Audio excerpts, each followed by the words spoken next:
लेकिन रॉक के पिता उनको ट्रेन करना मान गए। 3 महीने सख्त मेहनत करने के बाद ड्वेन ने पैट पैटरसन को फोन किया। पैट पैटरसन WWE में बहुत बड़ा रुतबा रखते थे। ड्वेन बताते हैं कि मैंने पैट को फोन किया तो उन्होंने कहा कौन? तो मैंने कहा ड्वेन जॉनसन। कौन ड्वेन जॉनसन? रॉकी जॉनसन का बेटा। तो पैट पैटरसन बोले हाँ बोलो क्या बात है, मैं बिजनेस में आना चाहता हूँ। तो वो बड़े सख्त शब्दों में बोले अबे कौन सा बिजनेस? Professional wrestling. ड्वेन बताते हैं कि मैंने उनसे कहा कि प्लीज आप बस एक बार मुझे ट्रेनिंग करते हुए देख लीजिए। अगर आपको मुझ में कुछ नजर आया और आप मेरे लिए कुछ कर सकते हुए तो आप मेरे लिए करना, वरना मैं आपसे कुछ भी नहीं मांगूंगा। तो अगले दिन पैट पैटरसन सचमुच आ गए। उन्होंने रॉक को ट्रेनिंग करते हुए देखा और जाते हुए उनसे बोले कि ठीक है तुम ट्रेनिंग करते रहो। तो ड्वेन बताते हैं कि उस वक्त मैं समझ नहीं पाया कि ये मुझे सिर्फ टाल रहे हैं या इनको मुझ में कुछ अच्छा नजर आया, लेकिन पैट को ड्वेन जॉनसन में आग नजर आ गई थी। तो उन्होंने विंस से जाकर कहा कि तुमने रॉकी जॉनसन के छोकरे को देखा? तो विंस ने कहा नहीं, उसमें कुछ बात है। तो विंस कहने लगे ठीक है उसे लेकर आओ।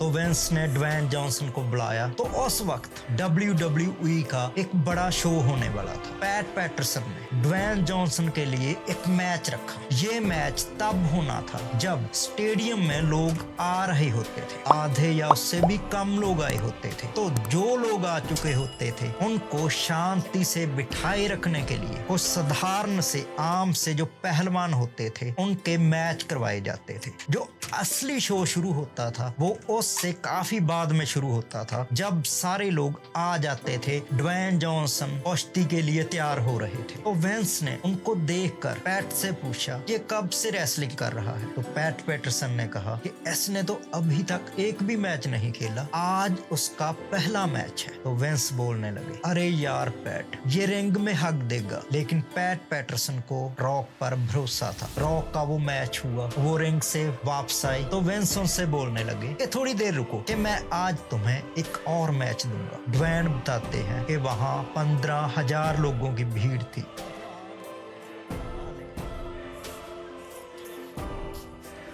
मैच होने के बाद पैट पैटरसन ने रॉक को अपने पास बुलाया और उनसे कहने लगे कि ये जो तुम्हारा पंच है ना। तो रॉक एक्साइटेड होकर बोलने लगे हाँ ये एकदम बकवास है, तुम्हें इस पर बहुत काम करना होगा। इसके बाद विंस उनके पास आए और विंस ने कहा तुम्हें अभी काफी कुछ सीखना है, मैं तुम्हें एक छोटी कंपनी के पास भेजूंगा और उसके बाद तुम्हें एक और मौका दूंगा, और वो भी तब अगर तुम खुद में सुधार करोगे। फिर एक दिन विंस ने उनको बुलाया। ड्वेन का रिंग वाला नाम रखा गया रॉकी माइविया। रॉकी उनके पिता से लिया गया और माइविया उनके नाना से। तो उन्होंने कुछ मैच खेले, कुछ जीते कुछ हारे। तो विंस ड्वेन से कहने लगे कि रिंग में तुम जीतो तुम हारो, तुम्हें हर टाइम स्माइल देते रहना, क्योंकि ड्वेन उस वक्त एक विलन के रूप में WWE में आए थे। क्योंकि प्रोफेशनल रेसलिंग में कुछ लोग हीरो होते हैं और कुछ लोग विलन, और उस टाइम उनका जो हेयर स्टाइल था वो भी बड़ा अजीब था।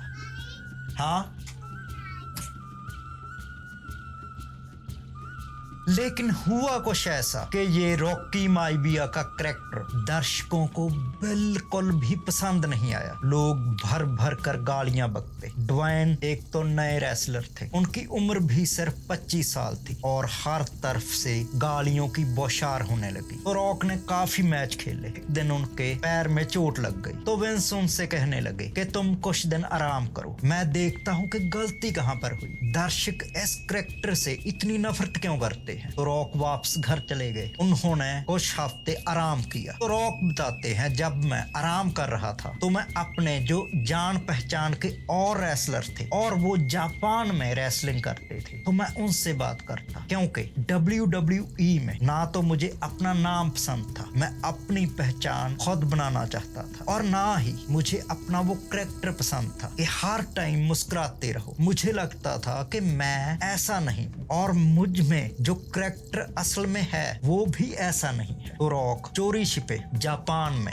जाने के लिए कोशिश करने लगे क्योंकि वहां पर काफी पैसा मिल रहा था उस वक्त, और WWE में रॉक को बहुत ही कम पैसे मिलते थे जिससे उनका अकेले खुद का गुजर बसर करना भी मुश्किल था। कुछ हफ्तों के बाद विंस ने ड्वेन को वापस बुलाया और उन्होंने रॉक को बताया, ड्वेन को बताया कि मैंने एक ग्रुप बनाया, नेशन ऑफ द डोमिनेशन, तुम इसका हिस्सा हो, देखते हैं कि दर्शकों पर अब तुम्हारा क्या असर होता है। तो ड्वेन ने कहा कि ठीक है, लेकिन मुझे रैंक के अंदर 2 मिनट के लिए माइक चाहिए। तो विंस हैरान होकर बोले कि तुम माइक लेकर क्या करोगे? नहीं, मुझे माइक चाहिए सिर्फ 2 मिनट के लिए। तो विंस ने कहा कि मैं देखता हूँ, क्योंकि ये प्रोग्राम तो लाइव है तो हमारा एक एक सेकंड कीमती है। फिर भी ठीक है, तुम 1 मिनट के लिए माइक ले सकते हो। रॉक अपनी पूरी टीम के साथ रिंग में गए, माइक को पकड़ा और बोलना शुरू किया। मैं बहुत ही जालिम, मैं बहुत ही कमीना हूँ, लेकिन मैं वो नहीं हूँ जो तुम लोग बोल रहे,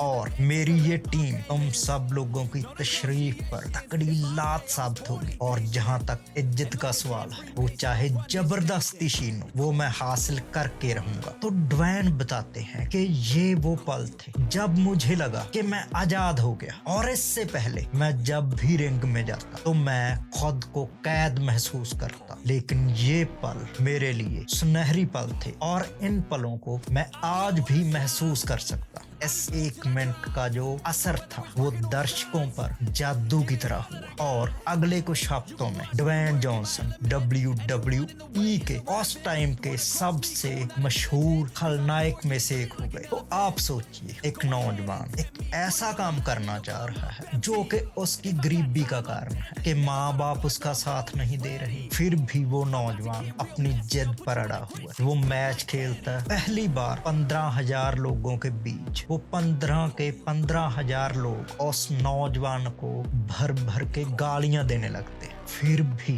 वो नौजवान हारता नहीं। तो अब आप सोचिए कि आपको कामयाब होने से कौन रोक रहा है। बात यही खत्म नहीं होती। रेसलिंग में कामयाब होने के बाद ड्वेन ने हॉलीवुड में प्रवेश किया। तो रॉक बताते हैं कि मैंने एक टीम को हायर किया जो मुझे ये सिखाती थी कि हॉलीवुड में कैसे कपड़े पहनने हैं, कैसे बोलना है, कैसे चलना है। तो सबसे पहले मेरी टीम ने कहा, अपनी ये जो सांड जैसी बॉडी है इसे थोड़ा कम करो, ऐसी बॉडी का हॉलीवुड में कोई भी काम नहीं, खुद को द रॉक कहना बंद कर दो, रेसलिंग के बारे में बात करना छोड़ दो। ड्वेन कहते हैं कि मैंने कुछ साल ऐसा किया, लेकिन मुझे फिर से वही घुटन महसूस होने लगी जो WWE के शुरू में होती थी। एक दिन मैंने फैसला किया और उस पूरी टीम को हटा दिया, एक नई टीम हायर की। पूरी टीम से मैंने पूरी सख्ती से बोला कि मैं खुद को चेंज नहीं करूंगा, मैं खुद को डेवलप करूंगा, मैं जो हूं मैं वो हूं। और फिर से ड्वेन ने खुद को आजाद किया, और उसी के बाद फिर से कामयाबी ड्वेन जॉनसन के पैर चूमने लगी। ड्वेन जॉनसन बताते हैं कि वो सबसे कीमती पल होते हैं जब आप खुद को पहचान जाते हो कि आप असल में हो क्या। और वो कहते हैं कि मुझे भी खुद को पहचानने में बहुत मुश्किल आई, काफी टाइम लगा, लेकिन जब मैंने खुद को पहचाना तो सब कुछ आसान हो गया। तो जैसे मैंने इस सीरीज की पहली 3 वीडियो में कहा है कि कामयाब होने के लिए हिम्मत की जरूरत होती है, और हिम्मत खरीदी नहीं जाती, हिम्मत पैदा करनी पड़ती है।